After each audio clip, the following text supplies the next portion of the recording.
What's up, guys? I'm RJ.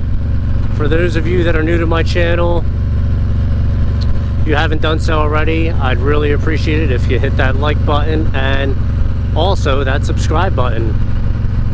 So I wanted to talk a little bit about the Legends Revo-A shocks that I just put on my 2022 Street Glide CVO. Now, the shocks that come on this motorcycle are the low version, which is a 12-inch shock from Harley. It's adjustable as far as the preload goes, but that's pretty much it. I heard a lot of good things about the Legends and wanted to give them a try. I felt that the shock that was installed on this motorcycle from the factory was subpar. And I mean, come on, for the amount of money you spend for this motorcycle, I mean, the sticker's like $43,000, right? I didn't pay that, obviously. I got lucky and was able to negotiate a decent amount, or a decent price, I should say. But Harley, if you're listening, come on, bro. Enough with this cheap crap. If I'm getting a flagship, I want flagship parts. Anyway, sorry for that rant. So, I heard a lot of good things about the Legends. The Revo-A's are, I guess you would say, they're mid-tier shock. You got the Revos on the bottom, your entry level, which is non-adjustable.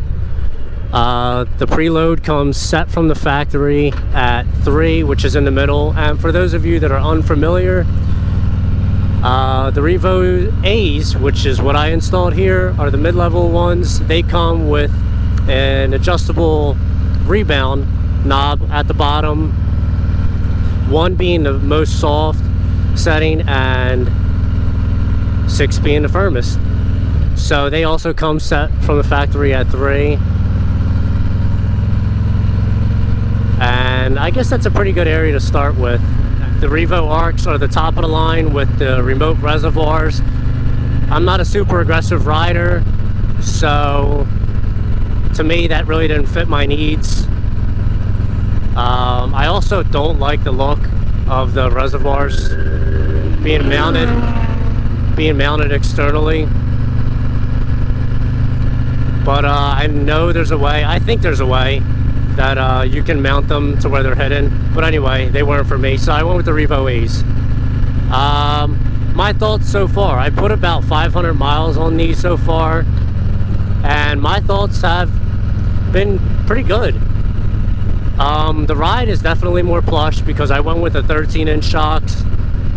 You get an inch more travel for approximately 3 inches. That may be like a hair shy of 3, but it's about 3 inches, which is more than the factory ones, which are 12. And you hit any little bump, and we all know, you bottom out over tiny little bumps or, you know, imperfections in the road. So these definitely made the ride more plush.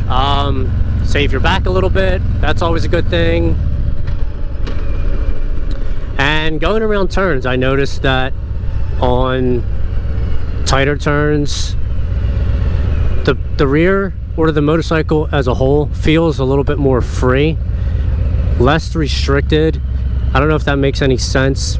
It's kind of like, if I had to describe it a better way, you're not fighting the motorcycle as much. Not that I was fighting it a lot to begin with, but the ease of going around a turn is greater. It is easier to negotiate turns with these shocks than the old ones. I'm pretty sure it has a lot to do with the spherical bushings that are in there. They allow the shock to like wobble a little bit. That makes a lot of difference. You do notice that when you go around turns, it just feels more planted, and like I said, just less restricted and tight. And I mean that in a good way. It's not sloppy or loose or anything. It just feels better. So these retail for about $1,000. I think I paid like $9.95, so $1,000. Save those Harley gift cards, use them and cash them in.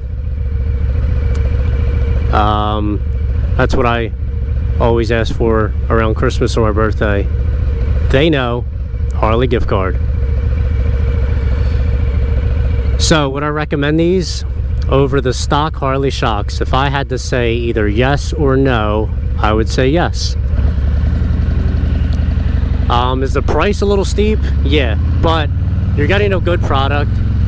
You're getting an American-made product with, I believe, a lifetime warranty.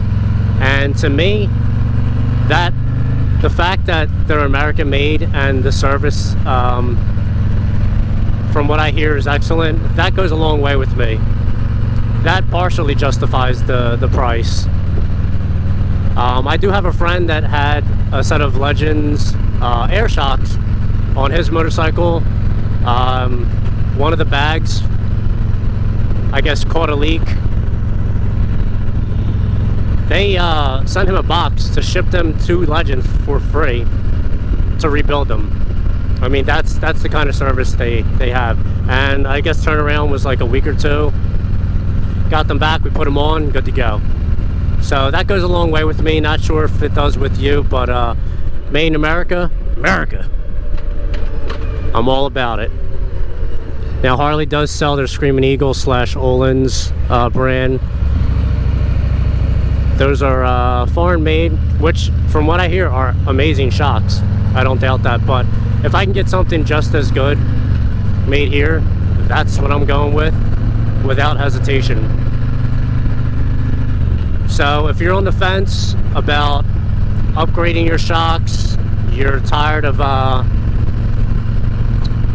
bottoming out over little bumps and stuff like that, you want a little bit more travel, you want to make your ride more comfortable, especially for longer rides, and you have a little bit of extra money to put into your bike, I would highly recommend the Legends Revo-A's.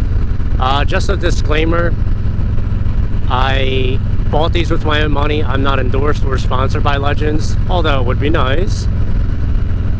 Hint, hint, wink, wink.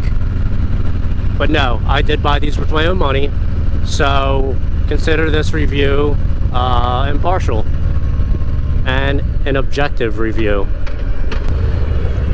I hope that answers any questions you might have had about these, or if you've been on the fence about buying them or what brand to buy. I mean, I don't have another brand to compare it to aside from the stock factory shocks, but compared to those, these are night and day. They're way better.